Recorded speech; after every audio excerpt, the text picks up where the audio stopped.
Locked On Podcast Network presents Locked On Sports Today.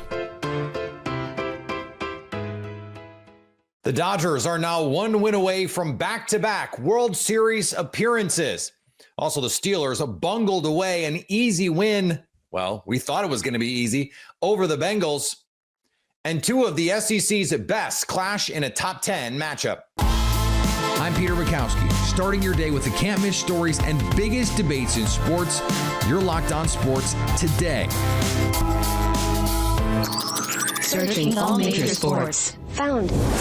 Let's start with the biggest story. The Los Angeles Dodgers are just one win away from a return to the World Series after going up 3-0 on the Brewers in the NLCS. Locked On Dodgers postcast host Pete Fox recaps the Game 3 victory over Milwaukee. On the first batter of the ninth inning for Roki Sasaki was A-plus web gem brilliance. Ranging to his right, makes a fantastic play, jump throws across the diamond to Freddie on one hop. Boom, out number one. Easy peasy. I mean, it's not easy, but he made it look easy. The first two pitches, pumping heat, inside, outside. I didn't love that. I like guys to start off with, pitches down the strike zone. But in the third pitch, 100 miles an hour strike. So after a tiny bit of wildness, he was locked in. Mookie makes the great play. And then he gets Frelick to pop up. Freddie takes that one in for the second out of the inning. Then Durbin K's on a split. And that split is obviously nasty. I thought he was just going to rely on the heat, but when you've got that splitter and he set him up so nicely with the fastball that splitter is devastating. So another great outing. Well, I shouldn't say another. Roki's last outing was a little bit bumpy. And my take was that he was going to learn from that and he was going to come back next time out.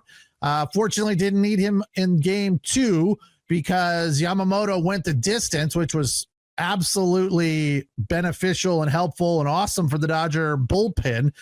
So to see Sasaki come out tonight, take care of business, good morning, good afternoon, and good night, was fantastic. So all's well.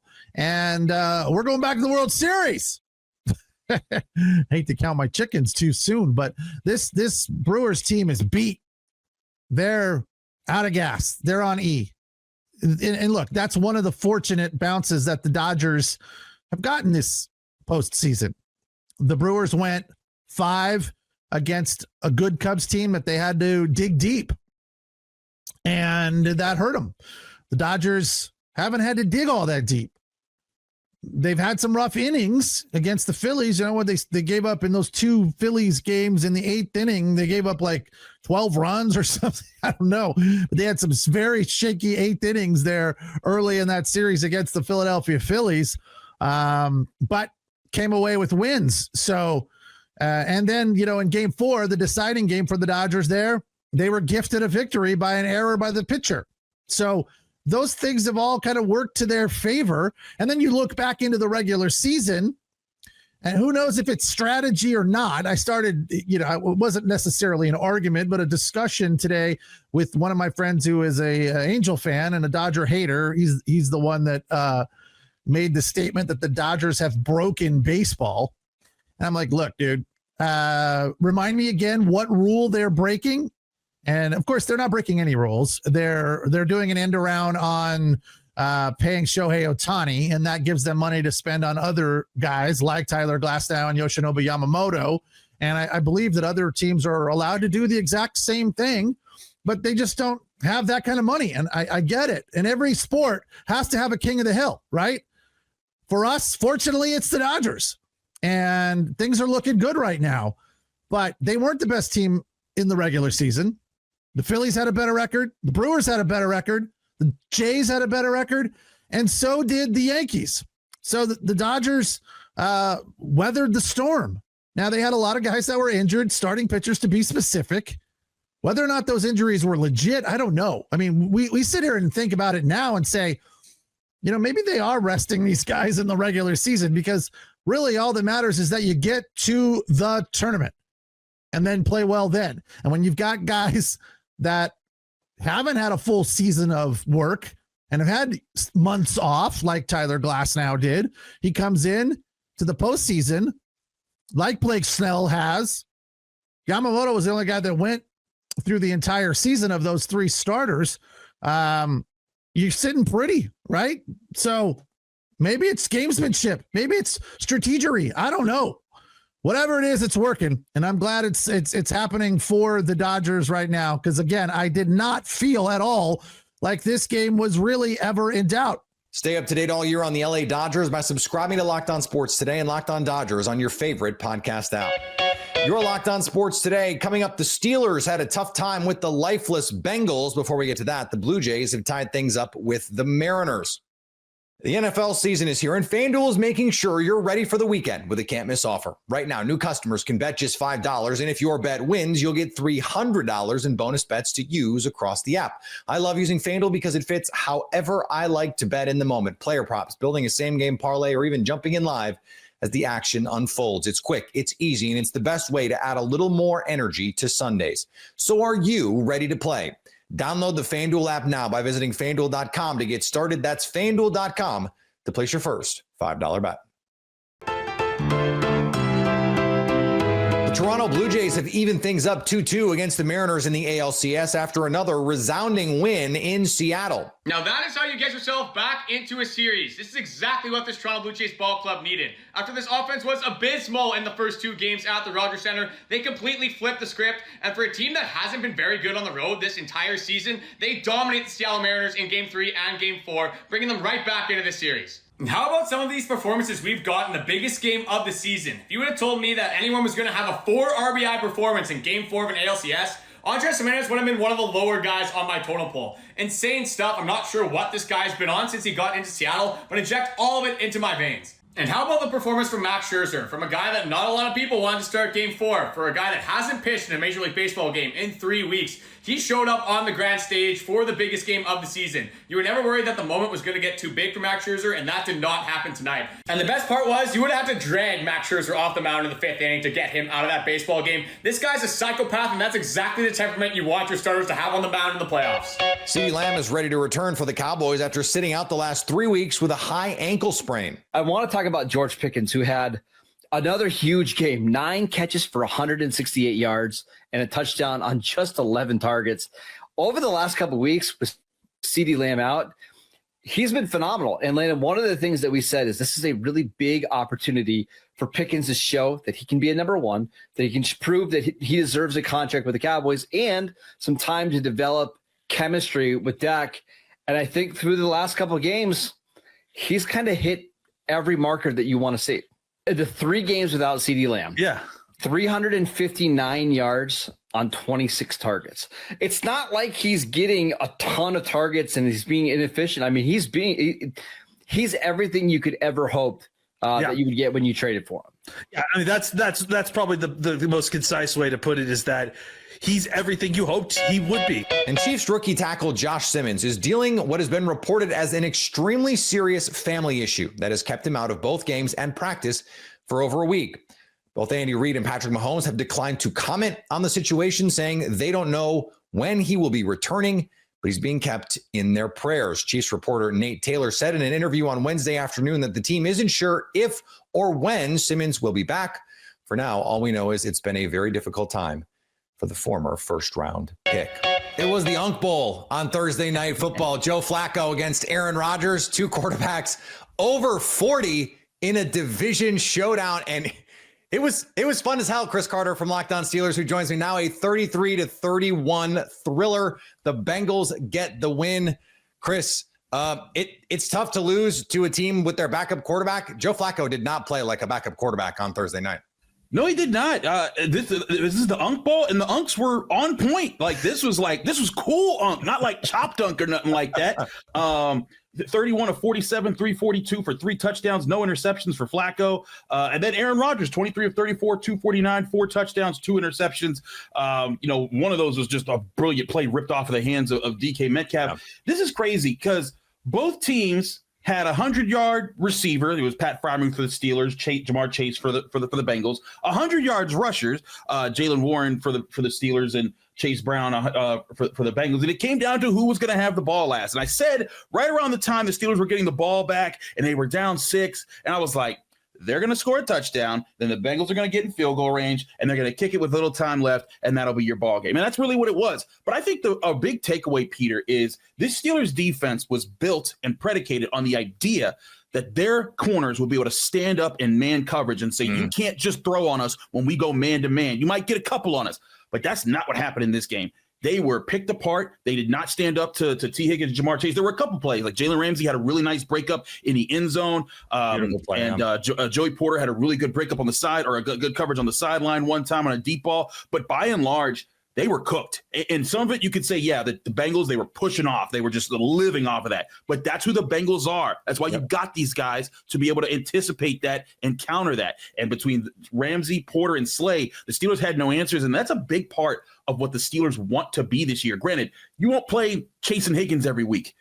But this is, to me, is a big sign that other teams with really talented receivers coming to town need to look at and pick at if you're facing the Steelers. Yeah, it was one-on-one coverage down the left sideline with Jalen Ramsey and T. Higgins, and T. Higgins just won late. He was covered, and T. Higgins maybe a little extension of the arm, like just doing the crafty receiver thing. I'm not going to say it was offensive pass interference. I don't think it was, but he just makes a better play than Ramsey does. And slides down too. That was the play in real time to be able to have the awareness to make that play. Chris, I know you know this, but for our audience, 6 games for Pittsburgh so far this season, they have given up 30 points 3 times. And the quarterbacks of those teams, Justin Fields, Sam Darnold, and now geriatric Joe Flacco. And granted, the Seahawks, that wasn't 30 points. Caleb Johnson just didn't pick up a kickoff, and that was the 7 points there. But to your point, there are 2 games. Like the Seahawks game, I felt was kind of meh. The Jets game was alarming, but this game, since the loss to the Seahawks, the Steelers had collectively played better and better and better, especially on defense. Offense, you could say they're still trending in a good direction, but defensively, this was a step back. And now, granted, you could try to mark this off as this is just the curse of Mike Tomlin. Thursday Night Football on the road in the AFC North. He's now 0-7 in his career. The Steelers just don't win when they're in that circumstance. It's impossible. I don't know how this keeps happening even when you get this matchup. But I still look at this and I say, if I'm the Steelers, I'm like, look, you're supposed to be strong in these areas and you weren't. And I think the run defense can be explained away with the Bengals didn't run the ball, so they didn't really have much to base off of what to anticipate. But you knew what to anticipate with Joe Flacco and Jamar Chase and T. Higgins. You faced all those guys. Granted, not all together, but that should have been there should have been something there. And I think part of what they said was we're going to be able to win in man coverage. And when they weren't, they tried to switch into zones, and Joe Flacco was ready for every zone because he's seen every zone defense the Steelers have ever ran. And the Steelers are a vastly different defense this year, but there's still traditions that you have to keep up if you're going to blitz one way and from another. And to me, that's the part of this defense that's worrisome for the Steelers, is that you're supposed to be able to hold up in games like this and at least get a couple stops. They get occasional big plays, fine, but not picked apart to the degree that they were in this evening. And is that the pass rush? Is that the coverage? Like I was frankly expecting them to be able to get after Joe Flacco more often. I mean, the guy almost had 50 passing attempts and only 2 sacks. Yeah. No, I mean, that was a big part of this too. The Bengals looked like they had a plan to slow up the Steelers pass rush and get the ball out right at the right time. TJ Watt getting half a sack in this game. Keanu Benton getting a sack in this game. The Steelers, it looked like when they brought the blitz, Joe Flacco was ready for it almost every time. And credit to him. And this is a Bengals offensive line that literally got Joe Burrow out of the season for a 3rd time in his 6 years in the NFL. So for Joe Flacco to be able to see that and make adjustments off of that, I think it just goes back to, that there's a reason why Mike Tomlin was not happy that he was sent to Cincinnati just a week before he had to play him. But I think that's part of what the problem here is, that the Steelers didn't get home with their blitz looks. They also weren't able to win in man coverage. And something that the Steelers preach is that, the pressure is set up by the coverage. The coverage is set up by the pressure, and the pressure wasn't there a whole lot, but the coverage is almost never there tonight. They started off early. Well, they got them off the field on third down. Juan Thornhill made a good play, but that was kind of like the only really, well, no, that wasn't the only, but that was one of the main good plays, one of 3 good plays I think the secondary had in this night, and you needed to have a lot more. And even if you had 2 more on some key third downs, you probably come away with a win in a 2-point loss. Stay up to date all year on the Pittsburgh Steelers by subscribing to Locked On Sports Today and Locked On Steelers on YouTube or your favorite podcast app. Coming up, it's time for Ole Miss and Lane Kiffin to prove themselves. Ole Miss sports a top 5 ranking as they head over to Athens, Georgia this weekend to take on the Bulldogs. Our own Drake Toll sat down with Coach Gary Patterson and Jesse Holley on Fire TV's college football kickoff show to preview the big-time matchup this Saturday. The game of the week here on College Football Kickoff presented by Coca-Cola. Stars Stephen Willis of Locked On Ole Miss, who we see once again this year, and Clint Shamlin of Locked On Bulldogs, who we see once again this year. I think you two guys will be pretty calm and stalwarts of this show as we go forward. And a big reason why, Stephen, is the offense of Ole Miss. EPA, my favorite 3 letters in all of college football, the efficiency metric, says that Ole Miss is the number 23 passing team in the country, and Georgia's defense, number 84 against the pass. Is that the difference? I think that the running game actually plays more of a role, but that opens up the pass game. That's how you make those explosive plays against the defensive back. It's going to be about whether Kewan Lacey can run up the middle, hit those straight line shots, as Coach Patterson always talks about. Whenever you do that, the play action works. You can make the tight end attack the linebackers, and you can hit the cornerbacks and do stuff similar to what Tennessee did. Clint, it's not all doom and gloom. The Ole Miss defense, everybody every week, it's like, oh, well, it depends on how good the quarterback plays. I want to go EPA here on us for a second and give some real nitty gritty. 122nd defense in the country against the rush, efficiency-wise. That's not good. Georgia, 49th in America running the football. Is that the difference, Clint? I'm so glad you're talking about EPA. This is one of my favorite stats in the entire world. I'm going to talk about it a lot because second half of Georgia EPA is the best team in the nation. Now we just need to do that for 4 quarters, but the running game is 75 yards better than last year's Georgia team.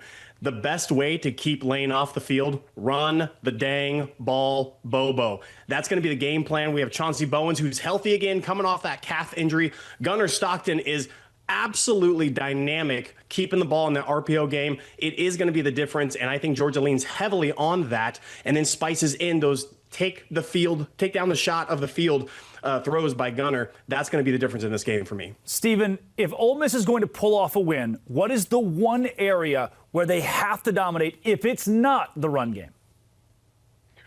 I think you need to attack the middle of the field. I think this is going to be a big game for Daquan Wright. I think that's the goal for Trinidad Chambliss at quarterback. The tight end is the best friend of the quarterback. That's what you always hear about. Put those linebackers in very conflict positions to where you don't know. Give Trinidad Chambliss a run-pass option. If that happens, you could open up this defense, and that could work. So I think Daquan Wright is the key. The middle of the field passing the ball will be necessary for Ole Miss to win this game. Clint, quick synopsis, quick score prediction here. Quick synopsis is C.J. Allen is the best linebacker in the nation. Justin Williams playing a lot of inside linebacker as well. We saw Jackson Arnold last week, who I think has very similar traits to Trinidad. I'm giving Georgia 27-24 victory at home, redemption from last year against Lane. Stephen, I was going to cut you off, but I'll give you a chance to respond. Trinidad Chambliss being compared to Jackson Arnold. Quick synopsis and a final score. Yeah, that's mean, but take Ole Miss winning 24-21. I love it. Stephen Willis of Locked On Ole Miss, Clint Shamlin of Locked On Bulldogs, both the experts on these two teams. Catch each of their shows pretty much 7 days a week at this point. These guys are doing the brunt of the work. Thank you both for joining.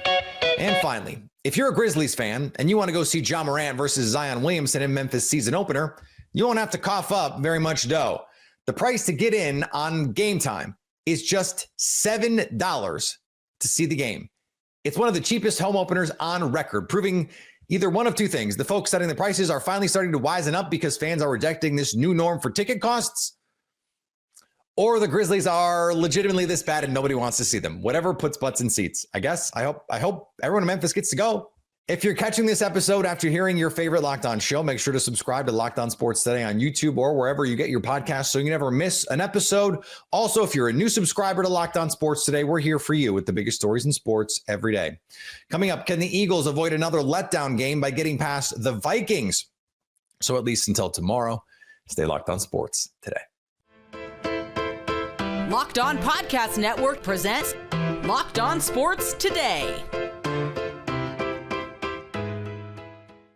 For more episodes of Locked On Sports Today, go to our video on demand. Click on Sports at the top of your screen. There, you'll find past episodes of Locked On Sports Today, plus other Locked On shows on demand.